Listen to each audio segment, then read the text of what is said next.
there were lots of customers who viewed this item also viewed my memories of last year, Amy Winehouse and other nothing-related products. John Goodman's diet secrets and so on. And there was a bunch of testimonials from people about nothing as well. I say touche, and I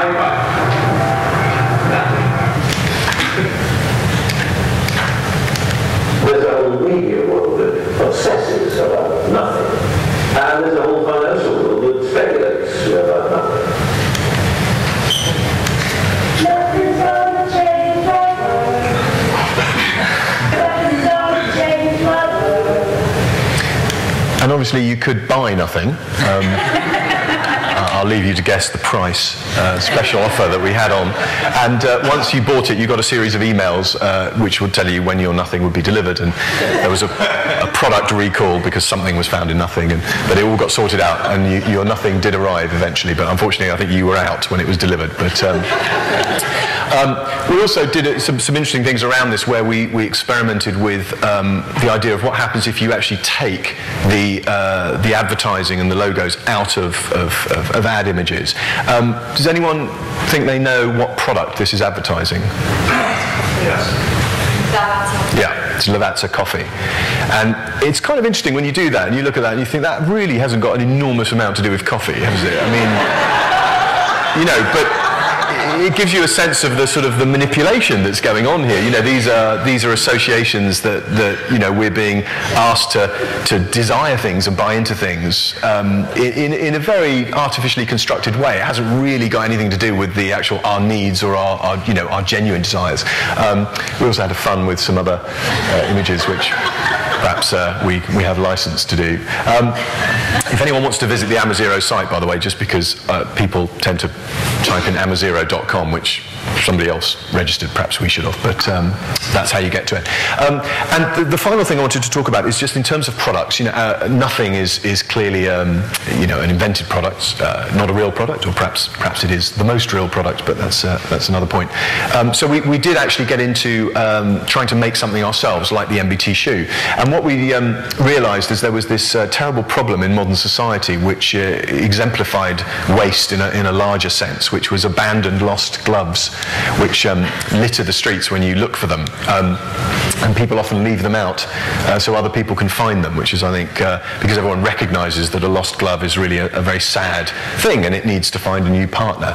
And so we thought, what would happen if you got lots of people to give gloves, both people who send it in through the site as well as London Transport and museums and bus companies and so on from lost property, and you washed and mended them and you sewed in labels that told people it was left and right, so even though they're mismatched gloves, they're actually become a new aesthetic pair. And if somebody thinks you're wearing mismatched glove, you can point out and say, no, they're actually part of a set, and sell them for a £5 on our site, which is clearly covers the cost and not much else. But as a sort of an exemplar of something that you can do using creativity to reframe a situation, to take things that otherwise would be a double waste. Because if you think about it, there's actually a serious point about systemic sustainability here. Every glove that is lost means the remaining glove is usually thrown away, so that ends up in landfill, plus then you buy a new pair which uses new resources. So here's a way to actually take that and create something new and of equal value and fun and rewards to you as it would be buying a new product from that waste cycle, if you like, as well as it becomes then a symbol of your lifestyle choice, which is then something that perhaps can influence other people. So these are happy glove love people, and the idea is really that nobody needs a single glove, but everybody needs some glove love. And this is a short video I'll end with, which just explains that.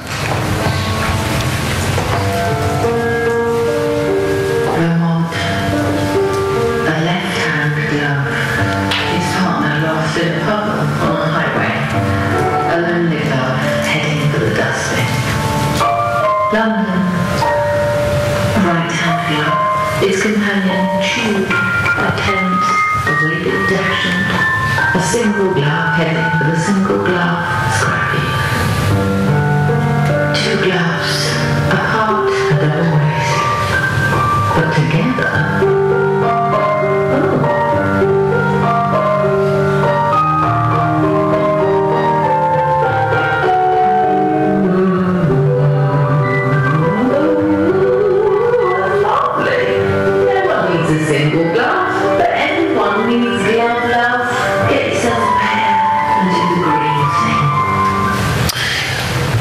slightly too dark to see. Apologies about that. And we're very lucky to have Emma Thompson do the voiceover, which you may have recognised. So the final point is really simply that I think, I was speaking to some people before, that without going into it in huge detail, behaviour change is actually a critical component of what we need to do to have a chance of avoiding serious climate change. So the reality is that a lot of the new technologies and infrastructures that we need to deploy at scale to actually change the system of how we operate the world simply can't come in time to avoid it, if you look at the science, without our ability to actually reduce the amount of CO2 that we create with our existing daily behaviours. And so whether these things will come from persuasion and influence from that organisations like us can play a part in, whether they'll come from policy change, new products, infrastructure, a combination of all these things, it is actually a genuinely critical part of the way forward. We have to use less and be more efficient with what we do in order to have a chance at actually reducing the rate of growth of CO2 before these new sort of clean tech solutions come in and are deployed at scale globally, which is going to take probably 25 years or so. So the point is, I think, that in order for that to happen, one of the things I think that is a key condition is a positive vision of a sustainable future, that people are only going to want to move towards this if they feel that this is actually something worth moving towards. So there's an idea that living sustainably is a life with less. It's about less fun and less possessions and less things that you value in your life. And I think one of the things we're trying to do is explain that it's actually a life with more. You can be cleverer and more creative and more ingenious and more resourceful and happier and healthier and have more society and friendship and so on. And it's really a better way to live. And I think that's one of the key components that's going to be absolutely necessary to get the changes that we need. And this idea that we can create conditions, perhaps one of the results might be individual behaviour change. Another result might be creating the conditions for more advanced policy change, creating the mandate for people to actually want new policies that will then create that behaviour change through simply making it, changing the speed limit or whatever it is. So that's what we're trying to do, and thanks very much.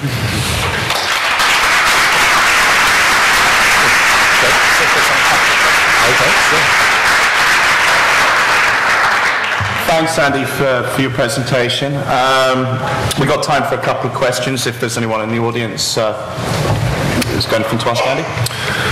No? Stunned silence. Okay.